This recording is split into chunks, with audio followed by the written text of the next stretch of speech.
안녕하세요. 신경식입니다. 이번 시간부터 우리는 신경식의 딥러닝 두 번째 강의로 넘어가서 그레디언트 디센트라는 내용에 대해서 한번 살펴보도록 하겠습니다. 자, 그래서 이번 시간 같은 경우에는 우리가 다음 시간부터 본격적으로 그레디언트 디센트를 배울 거기 때문에 이번 시간 같은 경우에는 이 그레디언트 디센트가 딥러닝에서 어떻게 활용이 되는지, 얼마나 중요한지, 그리고 어떻게 배울 것인지 이 내용들을 중점적으로 살펴보도록 하겠습니다. 자, 다음 슬라이드부터 우리 세 개의 슬라이드를 통해서 이 강의가 어떻게 구성되어 있는지 나와 있는데 얘는 제가 조금 이따가 설명을 드려보도록 할게요. 자, 먼저 제가 이전 강의인 그레디언트랑 파이토치의 오토그레드를 배웠었던 그 강의에서 보여드렸던 앞에 슬라이드 몇 개를 똑같이 다시 한번 설명을 드려보도록 하겠습니다. 우리가 딥러닝이라고 부르는 이 머신러닝의 한 분야에서는 특별한 모델을 사용해요. 그 모델 같은 경우에는 우리 바이올로지컬 뉴런이나 브레인, 다시 말하면 머릿속에 들어있는 뉴런과 뇌에서부터 영감을 받아서 이렇게 만들어진 모델을 사용합니다. 걔를 우리가 아티피셜 뉴럴 네트워크, 자 그래서 뭐 ANN이라고 부르는 경우도 있어요, 옛날에는. 그래서 아티피셜 뉴럴 네트워크라는 모델을 구조를 사용을 합니다.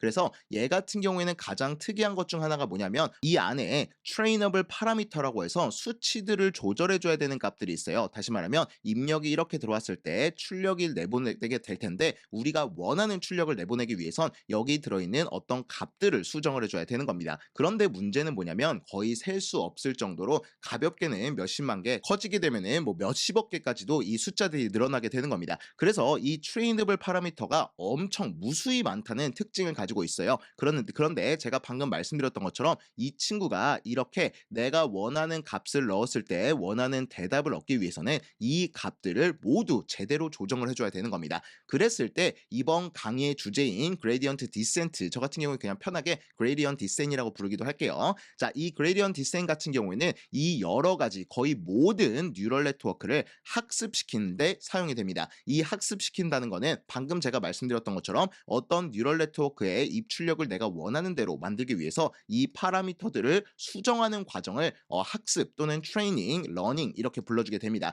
그래서 딥러닝에서 이 트레이닝이나 러닝이라고 불러주는 학습, 다시 말하면 파라미터를 수정하는 과정에서 이 그레디언트 디센트가 사용이 되게 되는 겁니다. 다시 말하면 제가 저번 강의에서도 강조를 드렸는데 이 그레디언트 디센트 같은 경우에는 이 딥러닝을 떠받치는 가장 튼튼하고 큰 기둥이라고 생각하시면 될 것 같아요. 다시 말하면 우리가 이 그레디언트 디센트를 빼놓고서는 딥러닝을 논할 수 없다라고 말해도 과언이 아니에요. 자, 그래서 여러분들이 딥러닝을 제대로 배우기 위해서는 이 그레디언트 디센트 자체를 정말 튼튼하게 배우셔야 되는 겁니다. 실제로 제가 말씀을 드릴 것 중 하나가 뭐냐면 우리가 나중에 이번 강의 그레디언트 디센트 끝난 다음에 실제 간단한 모델부터 학습을 시켜보도록 할 텐데, 근데 실제 모델이 복잡해질 때 이 그레디언트 디센트에서 다양한 문제가 벌어지게 돼요. 그래서 실제 딥러닝을 이용해서 성과를 내는 좀 전문가가 되기 위해서는 이 그레디언트 디센트 자체를 엄청 심도 있게 공부하게 될 겁니다. 그래서 이번 강의에서는 그런 내용들을 이해하기 위해서, 그리고 여러분들이 실제로 좀 더 컴플렉스한 딥러닝 테크닉들을 배우기 위해서 이번 강의에서는 이 그레디언트 디센트를 제대로 한번 배워보도록 하겠습니다. 자, 그런데 제가 여태까지는 제가 딥러닝에서 어떻게 이 그레디언트 디센이 활용이 된다라고 설명을 드렸어요. 자, 이것만 생각하시면 됩니다. 뉴럴 네트워크의 수많은 파라미터를 학습시키는데 이 그레디언트 디센이 사용이 된다. 자, 그러면 이 중요한 그레디언트 디센트라는 알고리즘을 어떻게 배울지 간단하게 소개를 시켜드리도록 할게요. 자, 여기 나오는 이 콧이라는 사람이 있어요. 수학자이자 물리학자이자 뭐 여러 가지 일들을 되게 업적을 많이 남기신 분인데 1847년에 그레디언트 디센이라는 기술, 알고리즘을 처음에 고안을 해냈습니다. 자, 그런데 제가 뭐 역사 배우자는 건 아니에요. 그런데 중요한 포인트는 뭐냐면 우리 1800년대부터 2000년대까지 생각해 본다면은 딥러닝이 언제 나왔냐면은 거의 1900 중반이라고 생각을 하시면 되는 겁니다. 자, 그런데 제가 방금 콧이라는 수학자가 그레디언트 디센을 언제 개발했다고 했었죠? 1800년대 중반에 이렇게 그레디언트 디센을 개발했습니다. 그렇다는 거는 딥러닝이랑 상관없는 기술이라고 생각을 해보는 게 좋겠죠? 자, 그러기 때문에 우리가 그레디언트 디센이라는 개념을 확실히 배울 때는 복잡한 뉴럴 네트워크, 인공 뉴럴 네트워크라고 부르는 아티피셜 뉴럴 네트워크를 도입할 필요가 전혀 없습니다. 실제로 이 그레디언트 디센을 가르치는 많은 사람들이나 많은 책들이나 교재, 강의 이런 데서 처음부터 뉴럴 네트워크를 가르치고 그 다음에 그레디언트 디센을 가르치게 되면 되게 복잡하게 느껴져요. 하지만 여기 나온 것처럼 이 그레디언트 디센 이 개념 자체는 사실 뉴럴 네트워크랑 전혀 상관이 없다. 그냥 어떤 함수의 최적화를 위해서 만들어진 알고리즘이라고 생각을 하시면 될 것 같아요. 자, 그래서 제가 이 위키피디아에서 그레디언트 디센에 대해서 정의를 한번 찾아봤는데 이렇게 나옵니다. 최적화 기법 이런 식으로 나오고 반복적인 알고리즘이라는 특징을 가지고 있고요. 그다음에 미분 가능한 멀티베리어 펑션에 대해서 어떤 값을 최소화하는 이런 최적화 기법이다라고 나와 있습니다. 중요한 거는 이 내용들이 되게 어려워 보일 수 있어도 이번 강의 끝나고 나면 다 이해가 될 거예요. 그런데 중요한 포인트는 앞에서 제가 말씀을 드렸던 것처럼 이 그레디언트 디센의 정의에서 딥러닝이라는 단어는 등장하지 않습니다. 물론 위키피디아에서 요즘 이 친구는 이 딥러닝의 모델을 학습시킬 때 많이 사용이 된다 이렇게 언급은 될 수 있지만 이 알고리즘 자체는 딥러닝과 별개로 배울 수 있게 되는 겁니다.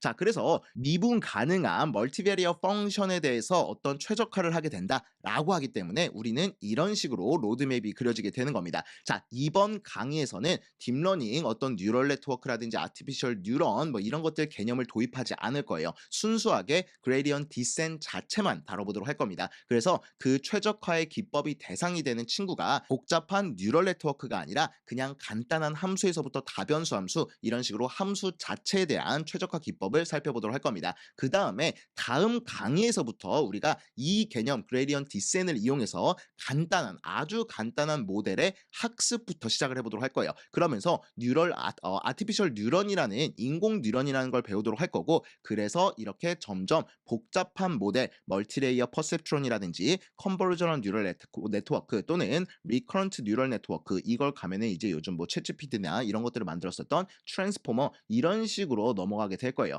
다시 말해서 처음부터 우리가 이런 복잡하거나 아주 간단한 모델을 도입하지 않은 상태에서 이번 강의에서는 함수를 대상으로 최적화 기법을 다룬다라고 생각하시면 되겠습니다. 자, 그러면 제가 제일 처음으로 돌아와서 이 테이블 오브 컨텐츠로 돌아와 보도록 할게요. 자, 우리가 이렇게 간단하게 이렇게 강의 소개를 하고 다음 시간에는 개발 환경 설정 아주 간단하게 한번 해보도록 할 겁니다. 그 다음에 함수의 뭐 트랜스포메이션, 그 다음에 함수 구현하는 거, 시각화하는 거 다시 한번 여러분들이 몸에 익혀야 되기 때문에 정리해 보도록 할 거고요. 그 다음에 조금 더 브로드하게 이 그레디언트 디센트가 어떻게 동작하는지 전반적인 그레디언트 디센트의 최종 목표가 뭔지 살펴보도록 할 겁니다. 그래서 이렇게 5강의 동안 다뤄보도록 할 거고요. 그 다음에 실제 그레디언트 디센트를 이용해서 우리가 어떤 함수의 최적화 기법을 여기서부터 본격적으로 다뤄보도록 할 겁니다. 그래서 이런 내용을 배우고 나면은 이 그레디언트 디센트라는 게 어떤 알고리즘이고 어떻게 동작하는구나 이런 것들을 분명히 아실 수가 있을 겁니다. 자, 그 다음에 여기에서 딥러닝에서 빠질 수가 없는 러닝 레이시라는 학습률 이렇게도 불러주는데 이 러닝 레이시 왜 도입이 되고 그레디언트 익스플로딩 프로블럼이 왜 일어나서 이걸 어떻게 해결하는지 그리고 얘네들에 대한 한계 이런 것들을 구체적으로 한번 배워보도록 할 겁니다. 자, 그 다음에 마지막에 멀티베리어 펑션에 대해서 최적화를 이루는 게 그레디언트 디센트라고 했었잖아요. 그래서 멀티베리어 펑션에 대해서 그레디언트 다시 한번 복습해보고 이 친구를 기반으로 우리가 한번 이 그레디언트 디센트를 적용해보면서 최적화가 이루어지는 그 과정에 대해서 살펴보도록 하겠습니다. 자, 그래서 제가 이번 강의는 어떤 생각으로 준비를 했냐면 실제 제가 연구 개발하시는 그런 분들을 많이 가르쳐요. 그랬을 때 많은 부분에서 이 그레디언트 디센트가 발목을 잡는 경우가 많습니다. 얘네들을 본격적으로 분석하고 문제점을 찾고 해결법을 제시하고 실제 해결이 되는지를 측정할 때 이 그레디언트 디센트가 정말 복잡하면서도 어려우면서도 해결해야 되는 문제점들을 많이 만들어내요. 그러다 보니까 이번 강의에서는 이 그레디언트 디센트를 이 자체만으로 한번 잘 배워보자 이런 의미로 이 강의를 만들었습니다. 자, 그래서 여러분들은 다음 시간에 개발 환경 간단하게 세팅을 하고 다다음 시간부터 본격적으로 이 그레디언트 디센트의 목표부터 한번 살펴보도록 할 텐데 반드시 아무리 딥러닝 모델이 복잡해지더라도 이 그레디언트 디센트는 개념이 변하지 않아요. 그래서 이번 강의에서 배우는